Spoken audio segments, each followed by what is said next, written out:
제가 이 내용을 어떻게 좀 카테고라이징을 할까 고민을 하다가 저는 이제 프로젝트 준비 단계에서 해야 될 일들, 그리고 수행 단계에서 해야 될 일들, 그리고 종료 후에 해야 될 일, 이렇게 좀 카테고라이징을 해봤고요. 그래서 준비 단계에 한 6가지 정도, 그리고 수행 단계에 6가지, 그리고 운영 단계에 3가지 정도로 정리를 해봤습니다. 준비 단계 한 6가지 정도를 하나씩 좀 자세하게 설명을 드릴 거고요. 첫 번째는 어떤 구축에 대한 목표를 명확히 하고 가자입니다. 그래서 이 AI를 프로젝트를 하려고 하는 목적 자체가 어떤 데이터의 접근성이 어려운 C레벨 분들을 위해서 간략하게 손쉽게 진짜 앞에서 보셨던 것처럼 쉽게 정보에 대해서 접근할 수 있게 하려고 하는 목적인지, 또는 사용자가 전사 사용자이긴 하지만 우리가 기존의 BI도 운영하고 있지만 어떤 BI 사용에 어려움이 있는 사용자들한테 어시스턴트로서의 역할로 할 것인지, 또는 이제 마지막으로는 전사 사용자이기도 하면서 궁극적으로는 어떤 이 BI를 대체할 목적으로 활용을 할 것인지 하는 부분들을 명확히 할 필요가 있을 거라고 생각이 들고요. 두 번째는 이제 구축 방식과 범위에 대한 부분입니다. 구축 방식에 있어서는 사실 대부분이 이제 스트래티지를 활용하고 계신 고객분들도 계시겠지만 신규 고객분들도 계실 거고요. 그럼 기존의 온프레임이나 아니면 클라우드에서 우리가 BI를 활용을 하고 있다라고 하면 AI를 활용을 하기 위해서는 이제 클라우드 이제 환경으로 가야 되는데, 매니지먼트 클라우드 환경으로 가야 되는데, 그럴 때 과연 기존의 BI는 놔두고 AI만 구축을 할 것인지, 또는 기존의 BI는 BI대로 놔두고 MC 환경에서 BI와 AI를 구축을 할 것인지, 또는 기존의 온프렘에 있는 BI 자체를 완전히 MC 환경, 클라우드 환경 쪽으로 다 마이그레이션을 할 것인지 하는 부분들의 결정이 좀 필요할 것 같고요. 그 다음에 이제 범위에 있어서는 어떤 데이터를 가지고 AI 서비스, 보트 서비스를 할 것인지, 그 다음에 기간은 어느 정도를 가져갈 것인지, 물론 이런 부분들이 어떤 데이터의 용량 산정과 MC에서의 어떤 서버의 어떤 스펙을 산정을 한다라든지 하는 부분에 다 영향이 있기 때문에 이런 부분들을 사전에 좀 고려가 필요할 것 같고요. 그 다음에 과연 우리는 프로덕션 환경과 디벨롭 환경이 필요한가, 또는 우리가 클러스터 환경의 구축이 필요한가라고 하는 부분들에 대해서 고려가 필요할 것 같습니다. 세 번째는 네트워크와 보안에 대한 부분이고요. 아무래도 이제 AI 서비스 자체가 온프렘이 아니라 MC 환경에서만 서비스가 가능하다 보니까 결국 고객사 환경에서 존재하는, 또는 고객사의 클라우드의 VPC 환경에 존재하는 데이터와 MC 환경을 어떻게 연결할 것인가, 또는 실제 유저들은 어떻게 접속을 할 것인가 라고 하는 부분들에 대한 검토가 사실 고객사 내부에서 따로 보통 이제 보안에 대한 검토를 하는 부서가 따로 있기 때문에 그런 부서들과 함께 사전에 검토가 필요해 보이고요. 예를 들면 AWS 같은 경우에는 이제 VPC와 VPC 연결을 위해서 VPC 피어링이라든지 또는 프라이빗 링크라든지 게이트웨이라든지 이런 여러 가지 옵션이 있고, 다른 클라우드 환경에서도 똑같은 이런 여러 가지 옵션들이 있기 때문에 이런 부분들에 대한 검토가 필요해 보입니다. 네 번째는 이제 적정한 수준의 어떤 목표를 수립하자라는 말씀이고요. 랜드 연구소라고 해서 AI와 관련된 이제 리서치나 이런 많은 이제 리포트를 내고 있는 기관들이 있는데, 물론 이제 스트래티지를 활용한 AI 프로젝트는 아니고 전체 AI 프로젝트를 가지고 얘기를 하는데, AI 프로젝트의 한 80% 정도가 실패를 하고 있고, 생각보다 좀 높았습니다. 이게 제 생각에는. 그리고 일반적인 프로젝트들보다 AI 프로젝트가 실패할 확률이 2배 정도가 높다라는 좀 리서치 결과가 있었고요. 그런 어떤 원인들을 역시 이제 끄집어 줬는데, 첫 번째가 이제 프로젝트에 대한 목표의 설정 수준, 또는 이제 어떤 특정 AI 기술에 대해서 너무 집착을 하거나, 또는 AI의 어떤 한계라고 하는 부분들에 대해서 제대로 이해를 하지 못하고 너무 높은 수준의 목표치를 갖는다라든지 하는 부분들이 좀 실패의 요인들로 나타났고요. 따라서 이제 저희의 어떤 그 수준과 실제 프로젝트 하려고 하는 수준과의 어떤 이런 목표에 대한 얼라이먼트 과정들이 좀 필요할 거다라고 생각이 듭니다. 이거는 제가 좀 스킵을 하고요. 그래서 이런 목표, 실제 원하시는 목표의 수준과 그리고 스트래티지가 제공해 줄 수 있는 어떤 수준 간에는 갭이 있을 수도 있고 사실 없을 수도 있지만, 이런 갭을 줄일 수 있는 방법이 저는 이제 두 가지 정도를 말씀을 드리고요. 첫 번째가 POC를 진행을 하자입니다. 그러니까 POC를 통해서 실제 고객사에서 원하시는 어떤 그 데이터라든지 또는 원하시는 수준과 저희가 제공해 드릴 수 있는 수준을 POC를 통해서 검증을 하고, 이런 검증 과정에서 부족한 부분들이 있다라고 하면 보완할 수 있는 방법이 또 어떤 부분들인지 서로 이제 디스커션을 하면서 이런 그 눈높이 또는 이 존재할 수 있는 이런 갭 자체를 줄여나가는 것 자체가 향후 이제 프로젝트 수행 이후에 발생할 수 있는 문제들을 조금이라도 줄여나갈 수 있다라고 생각을 하고요. 두 번째 방법은 엑스퍼트들과 많은 시간을 갖자라고 하는 부분들입니다. 이제 스트래티지 코리아 쪽에 세일즈 엔지니어 분들이 계시고요. 저희도 잘레시아도 AI 어떤 프로젝트들에 대한 경험들을 가지고 있기 때문에 이런 엑스퍼트들과 어떤 구축에 대한 목표라든지 또는 구축에 대한 범위, 구축에 대한 방식, 그리고 어떤 타사의 사례, 글로벌의 사례, 이런 발생할 수 있는 여러 가지의 상황들에 대해서 많은 디스커션을 하고 많은 얘기들을 나눔으로써 실제 프로젝트에서 발생할 수 있는 어떤 리스크들을 최소화할 수 있을 거라고 생각이 듭니다. 이렇게 해서 제가 이제 준비 단계에서 해야 될 한 6가지 정도를 말씀을 드렸고요. 계속해서 이제 수행 단계에서는 조금 더 이제 실전적으로 좀 발생할 수 있는 문제들에 대해서 설명을 좀 드리도록 하겠습니다. 역시 한 6가지 정도고요.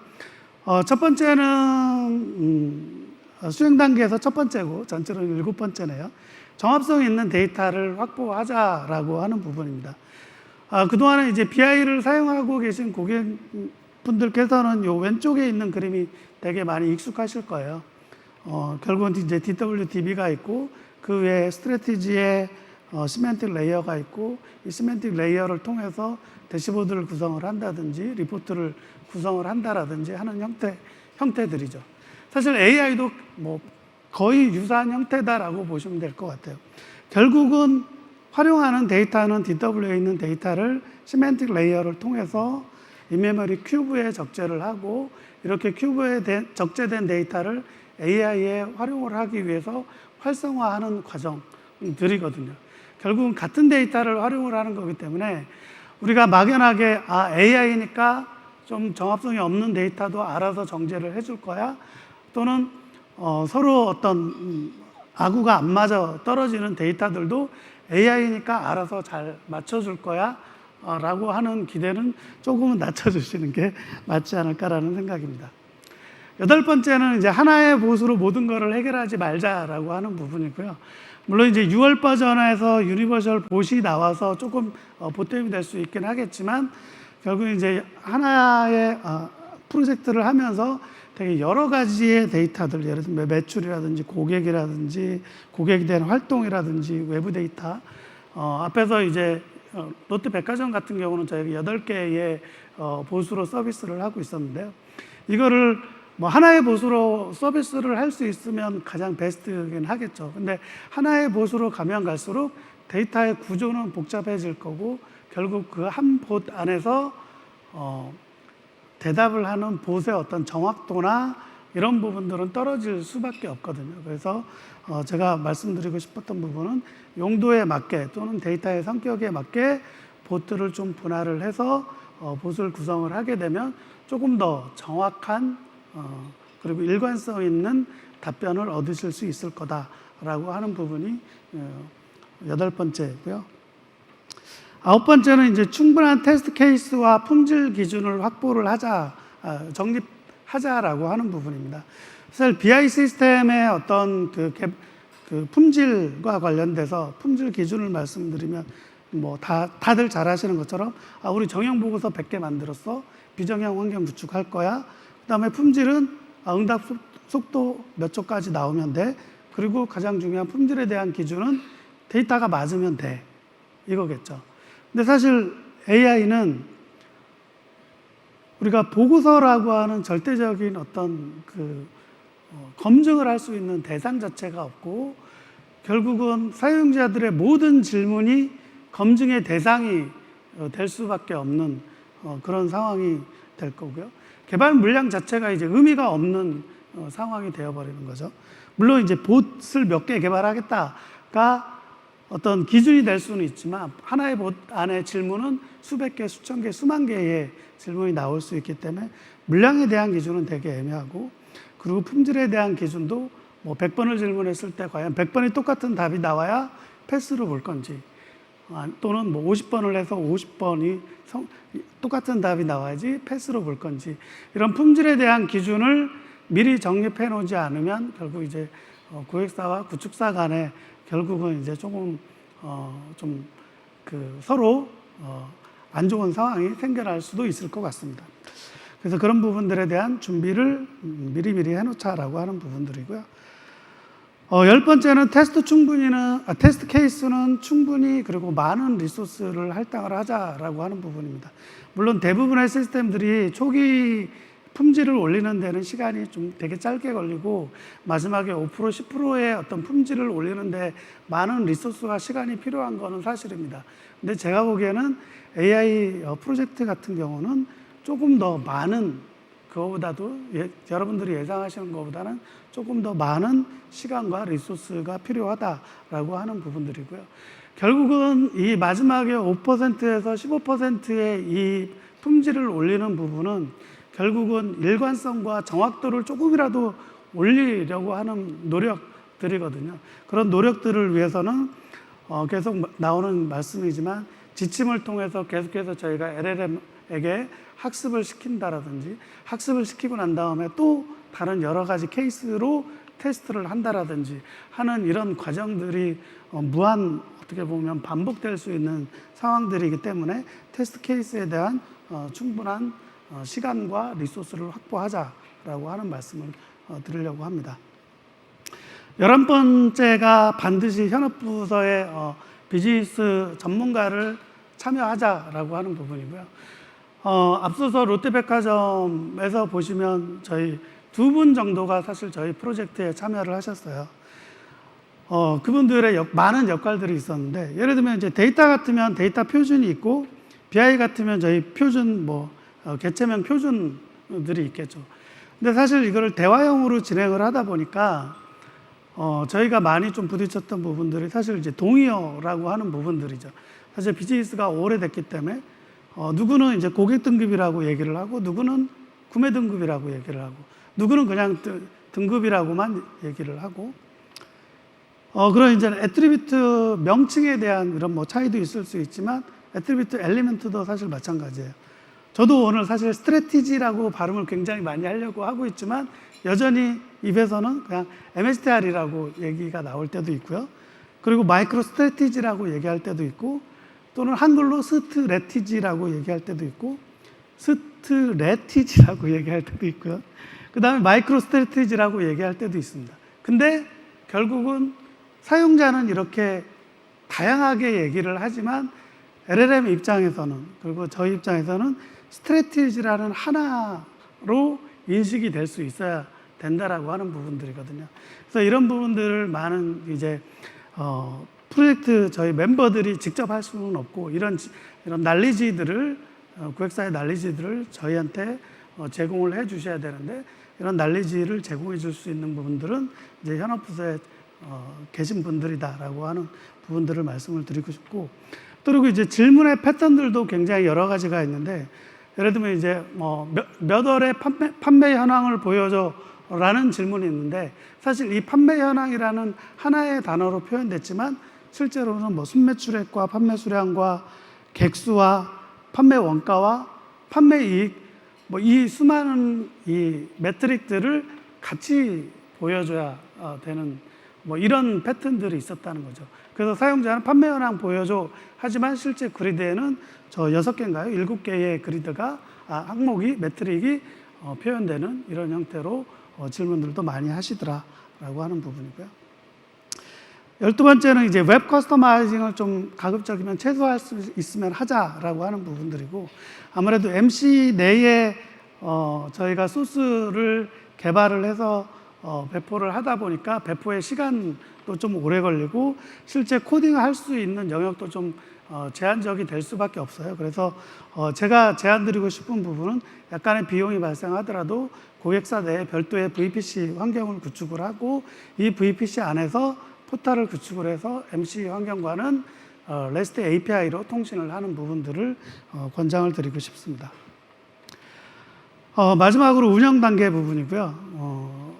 13번째는 운영 조직과도 충분한 사전 협의와 준비를 하자라고 하는 부분들이고, 기존에 이제 BI 시스템 같은 경우는 프로젝트 끝나면 IT 운영 조직하고 현업 부서 거의 이 2개 부서에서 운영을 하는 구조가 맞는 것 같아요. 근데 지금 AI 스트래티지 AI 같은 경우는 스트래티지의 글로벌 쪽에서 사실 24시간 서버에 대한 모니터링, 그리고 메타데이터나 서버나 메타데이터에 대한 백업, 그리고 정기적인 업그레이드에 대한 수행, 이런 역할들을 가져가고 있고요. 당연히 구축을 한 저희 같은 파트너들도 이 역할들에 끼어져 있기 때문에 이 관계자들 간의 역할을, 아레나를 명확히 정리를 하고 운영을 하는 게 좀 더 효율적으로 운영이 가능할 것 같다라는 말씀을 드리고 싶습니다. 그리고 14번째는 정기 업그레이드를 충분히 잘 활용하자라고 하는 부분이고요. 앞서서 이동혁 상무님이 뭐 업그레이드가 굉장히 뭐 월마다 진행이 되고 있고 내용도 되게 많이 바뀌고 있다라고 말씀을 주셨는데, 사실 기존에 BI 쓰시고 계신 고객분들은 업그레이드를 굉장히 좀 자주 안 하시는 편이었죠. 빨리 하시는 고객사분들이 뭐 1년에 한 번 정도, 보통은 3년, 뭐 4년.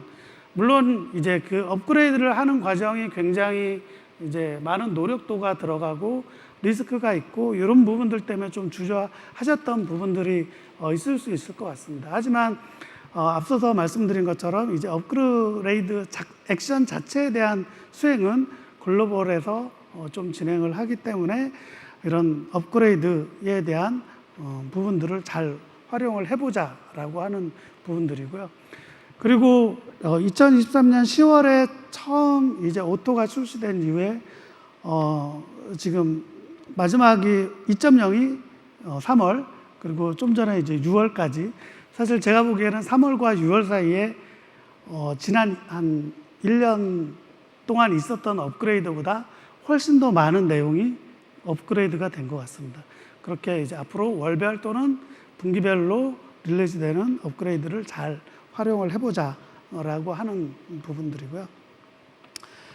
마지막으로는 이제 뭐 제가 스트래티지 AI 활용 팁이라고 좀 정리를 해봤는데, 저희가 프로젝트를 하면서 어떻게 보면 좀 많은 이제 난관에 부딪혔던 부분들을 조금 이제 말씀드리려고 하는 부분들이고요.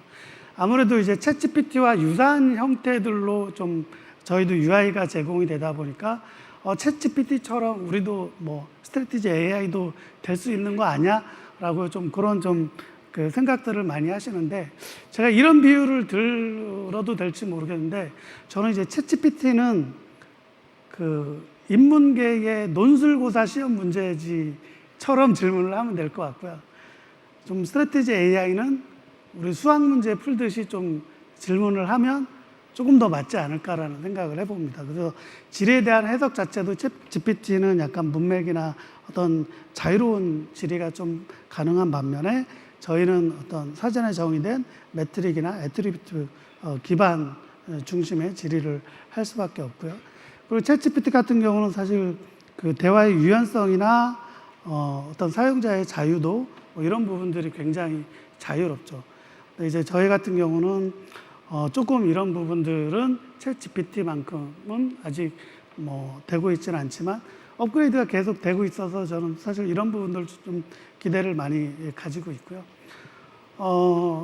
대부분 이제 챗GPT 같은 경우에는 막 질문을 한꺼번에 막 여러 가지 질문들을 하나의 프롬프트에서 날리는 경우도 있긴 한데, 저희 같은 경우는 보통 이제 하나의 질문에서 명확히 답을 얻고 그 답을 얻은 이후에 이제 팔로우 퀘스천이나 또는 새로운 질문을 하는 형태들이 조금 더 어떤 데이터의 정합성과 일관성을 얻으려고 하시는 답을 얻어내는데 좋지 않을까라는 생각입니다. 그리고 이제 두 번째로 실제 이제 좀 있었던 케이스들인데요. 봇이 좀 가지고 있지 않은 데이터에 대한 질문을 요청을 하는 케이스들도 굉장히 많았고요.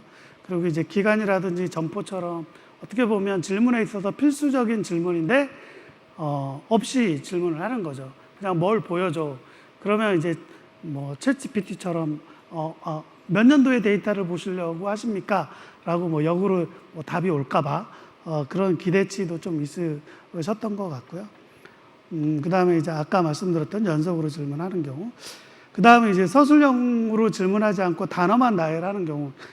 제가 여기 하나의 좀 예시를 갖고 왔는데, 올해 농심 봉지 신라면 매출, 뭐 이런 질문이 만약 있다라고 하면, 이 질문이 사실 이쪽 비즈니스 날리지가 있고, 제가 이 상품을 취급하고 한다라고 하면 굉장히 잘 알아먹을 수 있는 내용인데, 이 질문은 결국 제가 잘 분석을 해보면, 농심은 브랜드고요. 브랜드가 농심이고, 상품의 소분류가 봉지라면이고, 상품명이 신라면 5개 125g짜리. 정확한 질문은 사실 요거거든요. 근데 이제 실제 필드 현업에 계신 분들은 그런 질문보다는 올해 농심 신라면 봉지 매출 이렇게 질문하는 경우들도 좀 있더라라고 하는 부분들을 말씀을 드리고 싶고, 시간이 다 끝나버렸네요. 짧게 저희 이제 어떻게 이제 구축하는 파트너 입장에서 봤을 때 어떤 이 AI의 어떤 기대 효과라고 하는 부분들이, 사실 정형 보고서는 쉽게 사용 가능하고 접근성 높고, 하지만 이제 유연성이 많이 떨어지죠. 근데 대체제로 비정형 분석이 있지만 사실 많이 어렵다라고 하시고요. 저는 이제 그동안 제안을 하거나 고객사분들 만나면 파워 유저들을 많이 키우셔야 됩니다. 그래야지 이 BI 시스템을 잘 활용할 수 있습니다. 라고 계속 주장을 해왔었는데, 사실 더 이상 이런 주장을 하지 않아도 되게 된 게 이 스트래티지의 AI 서비스인 것 같습니다. 결국은 접근성도 상당히 높아졌고요. 그리고 유연성도 비정형만큼이나 높아졌고, 그래서 전체적으로 이런 스트래티지의 AI를 활용하게 되면 조직 내의 어떤 정보 활용 역량을 평준화할 수 있는 부분들이 저희 구축사 입장에서 봤을 때 어떤 기대 효과라고 볼 수 있을 것 같습니다.